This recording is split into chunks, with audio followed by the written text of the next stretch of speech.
नमस्कार दोस्तों, आज मैं आपके लिए लेकर आया हूँ मार्वल की नई मूवी एंटमैन का थर्ड पार्ट क्वांटम मेनिया। तो मूवी की शुरुआत फ्लैशबैक से होती है, जब जेनेट क्वांटम रियल में फंस गई थी। हमें दिखाया जाता है कि जेनेट के ऊपर कुछ अजीब जीव हमला करते हैं, जिसे जेनेट ने भी पहली बार देखा था। वो उनसे लड़ती है, तभी हम वहाँ एक आदमी को घायल देखते हैं। वो जेनेट से पूछता है कि ये कौन सी दुनिया है। ये कोई और नहीं बल्कि कैंग द कॉन्करर होता है। अगला सीन करंट का होता है, जिसमें स्कॉट को दिखाया जाता है। स्कॉट ने जब से एवेंजर्स में शामिल होकर दुनिया को बचाया था, तब से वो काफी मशहूर हो गया था और वो होप के साथ बहुत खुश था। स्कॉट ने अपनी एक बुक भी लिखी थी, जो काफी मशहूर हुई थी। आगे स्कॉट अपनी लिखी हुई बुक को पढ़कर सुना रहा होता है, तभी उसके पास एक कॉल आती है। उसकी बेटी को पुलिस ने गिरफ्तार कर लिया था, क्योंकि उसने पुलिस के काम में टांग अड़ाई थी। स्कॉट और होप उसे जेल से छुड़ाने जाते हैं और घर लेकर आने लगते हैं। स्कॉट उसे समझाता है कि उसे ये सब नहीं करना चाहिए, वरना किसी दिन तुम हीरो बनने के चक्कर में बहुत बुरी तरह फंस जाओगी। तो कैसी कहती है कि वो अपनी हिफाजत अब कर सकती है, क्योंकि उसके पास भी खुद का बनाया हुआ सूट है। इसके बाद वो लोग घर आ जाते हैं। वो सभी बैठकर खाना खाने लगते हैं। हैंक स्कॉट को बताता है कि उसने अपनी चींटियों पर और रिसर्च की है। उसने चींटियों को और एडवांस बना दिया है और अब ये चींटियां आगे बहुत नई नई टेक्नोलॉजीज बना रही हैं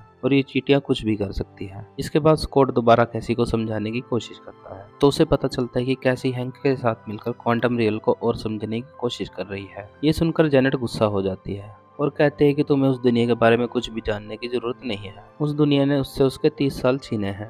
तोप होने कहती है कि इसके लिए उनसे दुनिया में जाने की जरूरत नहीं है, बल्कि उन्होंने एक मशीन बनाई है जो कि क्वांटम रियल में एक सिग्नल भेजती है और वहाँ का डाटा इकट्ठा करके वापस लाके देती है। ये देख के जेनेट बहुत डर जाती है और उस मशीन को बंद करने को कहती है। जेनेट ने अब तक किसी को भी क्वांटम रियल के बारे में कुछ नहीं बताया था। वो मशीन बंद कर देती है, लेकिन तभी वो मशीन सब चीजों को अपने अंदर खींचने लगती है। सभी उस मशीन से होते हुए क्वांटम रियल में आ जाते हैं, लेकिन इसी बीच कैसी और स्कॉट उन सबसे अलग हो जाते हैं। कैसी इस जगह को देखकर बहुत हैरान थी, लेकिन स्कॉट उसे कहता है कि वो इस दुनिया में 5 साल रहा है, लेकिन उसने भी आज तक ये जगह नहीं देखी। वो दोनों होप और बाकी को ढूंढने लगते हैं। जेनेट वापस इस दुनिया में आकर बहुत घबरा जाती है। वो हैंक और होप को वहां छिप कर रहने को कहती है। अगले सीन में हम देखते हैं कि स्कॉट और कैसी पर एक बड़ा सा मॉन्स्टर हमला कर देता है। वो उससे बचकर भागने लगते हैं, लेकिन तभी कुछ लोग आकर उन्हें बचा लेते हैं और उन दोनों को पकड़कर अपने साथ ले जाते हैं। वो लोग स्कॉट को एक ड्रिंक पिलाते हैं, जिसे पीने के बाद वो लोग उनकी बात समझने लगते हैं। स्कॉट उन्हें कहता है कि वो गलती से यहाँ आ गए हैं और बस अपनी दुनिया में वापस जाना चाहते हैं। तभी उनकी लीडर वहाँ आती है और कहती है तुम भी बाहर की दुनिया से आए हो, बिल्कुल उसकी तरह। स्कॉट उसे कहता है कि वो जेनेट को ढूंढ रहा है और उसे ढूंढकर वो यहाँ से चला जाएगा, क्योंकि जेनेट को इस दुनिया के बारे में पता है। जेनेट का नाम सुनते ही वो लीडर उन्हें वहाँ से जाने को कहती है, क्योंकि वो जानती है अगर ये लोग जेनेट के साथ है तो कैंग द कॉन्करर उन्हें ढूंढता हुआ वहाँ तक जरूर आ जाएगा और उन्हें तबाह कर देगा। इधर जेनेट को कुछ लोग मिलते हैं। वो जेनेट से बहुत खुशी से मिलते हैं। उन्हें ऐसे मिलते देखकर होक और हैंक बहुत हैरान हो जाते हैं। वो लोग इन्हें कुछ कपड़े और एक उड़ने वाला क्रिएचर देते हैं, जिसकी वो सवारी कर सके। वो सभी एक जगह आ जाते हैं, जहाँ जेनेट उन्हें वो ड्रिंक पिलाती है,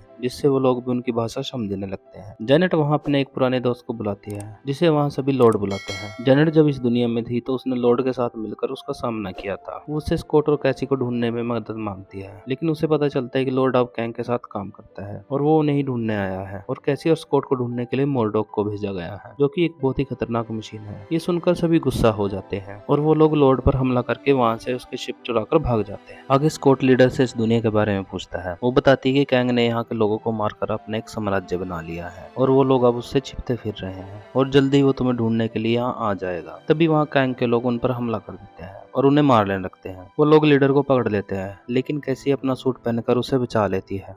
स्कॉट भी उन्हें बचाने के लिए आगे बढ़ता है और वो दोनों मिलकर उनसे लड़ने लगते हैं। तभी वहाँ एक रोबोट आ जाता है और उन पर अंधाधुंध फायरिंग करने लगता है। सभी लोग वहाँ से भागने लगते हैं। वो मशीन स्कॉट के पास आकर उसे कहता है कि तुमसे मिलकर अच्छा लगा। वो मशीन अपना चेहरा दिखाती है। ये कोई और नहीं बल्कि डैरन होता है, जिसे स्कॉट ने पहले सूट खराब करके मार दिया था। वो उन दोनों को पकड़कर ले आता है और कहता है कि अब उसका नाम मोरडॉक है। जब उसने उसके सूट को खराब किया था तब वो इस दुनिया में आ गया था। उसकी हालत बहुत खराब थी और वो मरने वाला था, लेकिन कैंग द कॉन्करर ने उसे बचा लिया था और एक अल्टीमेट वेपन बना दिया था। इसलिए वो एक किलिंग मशीन बन गया है और वही उन्हें इस दुनिया में लाया है। इधर जेनेट होप और हैंक को बताती है कि जब वो इस दुनिया में फंसी थी तो वो कैंग से मिली थी वो भी उसी की तरह इस दुनिया में फंस गया था। उसने खुद को एक ट्रैवलर बताया था जो शिप खराब होने की वजह से इस दुनिया में फंस गया था। वो अपनी शिप की मदद से अलग अलग टाइमलाइन और दुनिया में सफर करता था। जेनेट और कैंग ने मिलकर उसके शिप के पावर सोर्स को ठीक किया था, लेकिन जब जेनेट उस पावर सोर्स को उसके शिप में लगाती है तो वो कैंग की असली चेहरा देख लेती है। असल में शिप कैंग के नर्व सिस्टम से जुड़ा होता है, तो जेनेट उसकी सारी यादें देख लेती है। वो देखती है कि कैसे कैंग ने काफी सारी दुनियाओं को तबाह किया है और वो आगे भी ऐसे ही करेगा, और इसी वजह से उसकी दुनिया के लोगों ने जानबूझकर उसे दुनिया में कैद किया है। जेनेट ये सब देखकर हैरान हो जाती है। कैंग कहता है कि उसने क्या देखा, लेकिन जेनेट कुछ नहीं कहती। कैंग अपना सूट डाल लेता है। वो समझ जाता है कि जेनेट ने सब कुछ देख लिया है। वो कहता है कि वो उसे उसकी दुनिया में पहुंचा देगा और उसकी दुनिया को तो बाहर नहीं करेगा, लेकिन जेनेट कहती है कि वो उसे उस दुनिया से बाहर नहीं जाने देगी। जेनेट उसके शिप का पावर सोर्स को चुरा लेती है और भागने लगती है, लेकिन उस पावर सोर्स के ठीक होने की वजह से कैंग बहुत पावरफुल हो गया था, इसलिए वो अपनी पावर से जेनेट को रोक लेता है। जेनेट उस पावर सोर्स को पिम पार्टिकल की मदद से काफी बड़ा कर देती है ताकि वो उसको यूज करके वहां से ना निकल सके। इसके बाद जेनेट वहां छिपकर रहने लगी और उसका विरोध करने लगी, और कुछ सालों बाद हैंक ने उसे वहां से निकाल लिया। जेनेट हैंक को कहती है कि अपनी दुनिया में जाने के बाद भी वो इस बात को लेकर काफी परेशान रहती थी कि उसने एक मॉन्स्टर को ताकतवर बनाकर यहीं छोड़ दिया था। फिर वो तीनों पावर सोर्स को लेने के लिए जाते हैं। अगले सीन में हम देखते हैं कि कैंग स्कॉट के पास आता है और उसे उसका काम करने को कहता है, लेकिन स्कॉट उसे मना कर देता है। तो कैंग उसे कहता है कि वो उसकी बेटी को मार देगा और उसे तब तक वो सीन दिखाएगा जब तक वो उसका काम नहीं कर देता। तो स्कॉट मान जाता है और उससे सौदा करता है कि वो उसका काम करेगा, बदले में वो उसकी बेटी लौटा देगा। कैंग स्कॉट और उसकी बेटी को उस जगह लेकर जाता है जहां वो पावर सोर्स होता है।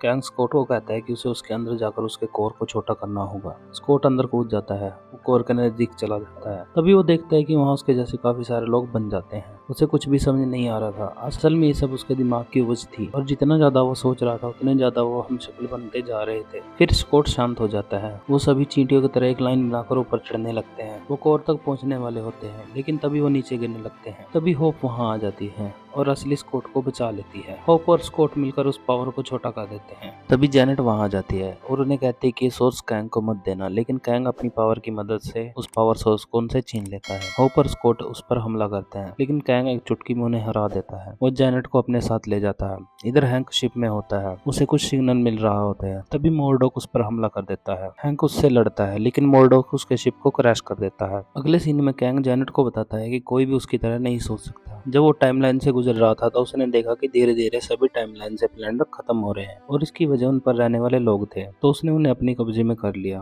और बाकी जो प्लैनेट खतरनाक थे उसने उन्हें तबाह कर दिया। और अब यहाँ से निकलने के बाद वो उन सबको तबाह करेगा जिन्होंने उसे यहाँ फंसाया, लेकिन उन्हीं की वजह से आज उसके पास इतनी बड़ी फौज है। इधर हैंक अपनी चींटियों के साथ स्कॉट और होप के पास आता है। वो उन्हें बताता है कि जब वो यहाँ आए थे तो उनकी चींटियां भी उनके साथ यहाँ आ गई थी, और यहाँ आने के बाद सालों की जिंदगी उन्होंने मिनटों में बिता ली और ये इवोल्व हो गई थी, जिससे ये बहुत ज्यादा एडवांस हो गई थी। इधर कैंग के गार्ड्स कैसी को जेल में डालने के लिए जा रहे होते हैं। तभी वो चालाकी से उन पर हमला करती है और उन्हें मार देती है और वहाँ के बाकी कैदियों को छुड़ा लेती है। वो लीडर को भी छुड़ा देती है। लीडर उससे कहती है कि तुम ये सारे मैसेज लोगों तक पहुंचा दो कि हमें एक साथ मिलकर कैंग के टावर पर हमला करना है। फिर कैसी किसी तरह कंट्रोल रूम तक पहुंचकर सारी जगह ये मैसेज भेज देती है कि हमें कैंग के टावर पर हमला करके उसे हराना है। वो सभी लोग मिलकर कैंग के टावर पर हमला कर देते हैं। इधर कैंग भी अपनी फोर्स को हमला करने को कहता है। तभी स्कॉट बहुत बड़ा होकर वहाँ आ जाता है और सारी बिल्डिंगों को तबाह करने लगता है, लेकिन कैंग की फोर्स ज्यादा होने की वजह से वो कमजोर पड़ जाता है। तभी लीडर की फोर्स भी वहाँ आ जाती है और स्कॉट की मदद करती है। इधर मोरडॉक कैसी पर हमला करता है तो कैसी अपना साइज बड़ा करके मोरडॉक को एक मुक्का मारती है और उसे वहीं ढेर कर देती है। कैसी मोरडॉक को एक मौका देती है और कहती है कि तुम अगर चाहो तो एक अच्छे इंसान बन सकते हो। इधर कैंग अपने शिप को लेकर वहां से उड़ने वाला होता है कि तभी स्कॉट उस पर हमला कर देता है और उसके शिप को डैमेज कर देता है, जिससे कैंग अब बाहर आकर खुद हमला करने लगता है और लोगों को मारने लगता है। उसके सामने कोई कुछ नहीं कर पा रहा था, यहाँ तक कि स्कॉट भी उसका सामना नहीं कर पा रहा था। फिर कैंग गुस्से में अगर स्कॉट को कहता है कि तुम नहीं जानते मैं कितना ताकतवर हूँ,